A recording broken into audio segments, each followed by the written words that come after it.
cuando hablamos de si la democracia está en riesgo, yo creo que eso es una afirmación que hasta ofende el trabajo ciudadano que nos ha llevado más de 30 años ir consolidando nuestro proceso democrático, y también nos habla de alguien que no entiende. O sea, nuestro sistema electoral no está sujeto por alfileres que esté tan frágil que si cambias algunos artículos de la ley electoral, quiere decir que se te va a caer, ¿no? Yo creo que eso es una exageración. Nuestra democracia no está en riesgo. Ahora, también tenemos que esperar, porque aunque bien hemos platicado mucho de la minuta de los posibles cambios que van a hacer, hasta que una vez que estén publicados lo sabremos. Entonces, decir que nuestra democracia pende de alfileres, cuando nos ha llevado varias décadas de construir un andamio legal que nos permite tener elecciones confiables, transparentes y sobre todo elecciones donde quien cuenta los votos es la ciudadanía. La mayor autoridad electoral el día de la jornada electoral son los ciudadanos. Entonces, decir que por cambiar estos artículos está la democracia en peligro me parece que es una exageración. ¿Qué te parece, consejera y compañeros periodistas, que pongamos en contexto el tema? Recordemos que el año pasado el presidente López Obrador envió una iniciativa de reforma constitucional en materia electoral, la cual pues fue rechazada por la mayoría en la Cámara de Diputados y pues por ende también en el Senado de la República. Fue un freno a esta modificación. Posteriormente, bueno, generó debate en el ámbito público, en redes sociales, en la opinión.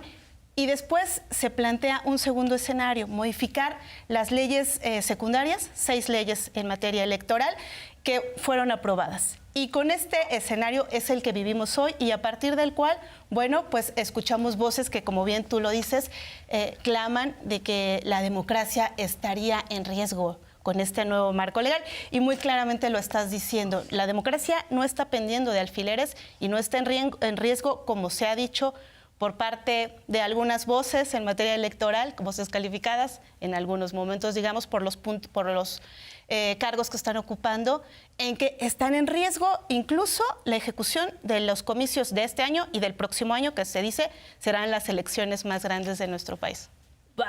Eso sería exagerarlo un tanto, porque incluso, a ver, de estas 6 leyes, solo 2 se han publicado, ¿no? Que es la de comunicación social y la de los funcionarios públicos.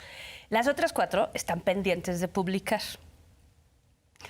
Y en esta idea de pensar que se dejan de organizar procesos porque cambias un articulado, sobre todo porque tenemos ya un andamiaje sólido, ¿no? Decir que si bien, o sea, es cierto, esta propuesta de reforma que nos cambia algún articulado y que nos obliga a replantear, si bien hay cosas que se pueden mejorar, por supuesto, o sea, y que además es otra cosa, nuestro sistema electoral ha sido muy dinámico.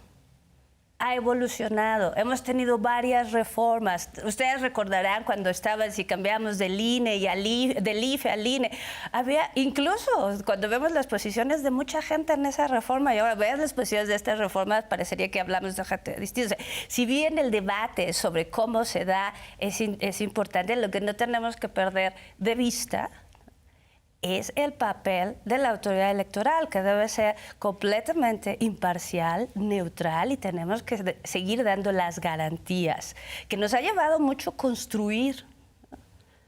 Porque esta no es solo una construcción de los partidos, es una construcción de la ciudadanía. Y entonces eso nos va a llevar, uno, a revisar qué estamos haciendo, qué estamos diciendo. Lamentablemente el nivel de debate ha estado muy crispado, hay como estas emociones fuertes, enojo, en fin, ¿no? que se están expresando, y de repente eso puede nublar un poco el análisis serio que sí tenemos que hacer. Porque, y bueno, aquí tenemos un ejemplo, el de la Ciudad de México.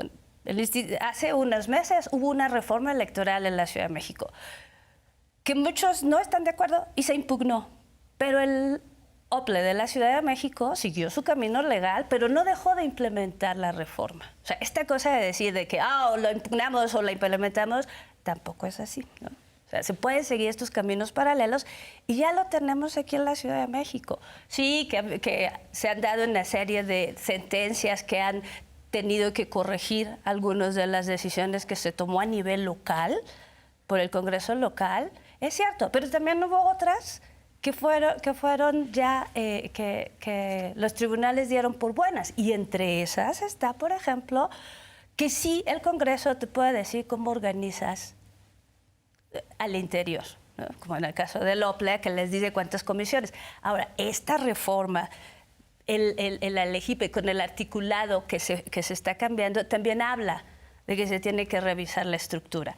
Y aquí es parte de lo que queja muy claro. En este articulado, o sea, finalmente es el Consejo General del Instituto Nacional Electoral que tendrá que hacer todos los ajustes, todo el diagnóstico necesario, uno, para garantizar que podamos tener el personal necesario para hacer las elecciones, las condiciones necesarias, ¿no? Y bueno, si en el articulado dice que ahora ya no se llaman juntas distritales, sino órganos auxiliares, pues les cambiamos el nombre, ¿no? Lo cierto es que aquí es la responsabilidad del Consejo hacer esta revisión para que podamos hacer los ajustes y sea el menor número posible del personal que trabaja en el INE, por ejemplo, que tengamos que despedir. Pero esa es una responsabilidad que nosotros tenemos que tomar. Y ahí sí, o sea, ¿cómo vamos a cuidar a la institución? ¿Cómo vamos a cuidar al INE? Pues tomando las decisiones adecuadas, porque esta es otra cosa. Los consejeros y las consejeras que nos quedamos, pues nos vamos a quedar a ver también las consecuencias de nuestras decisiones.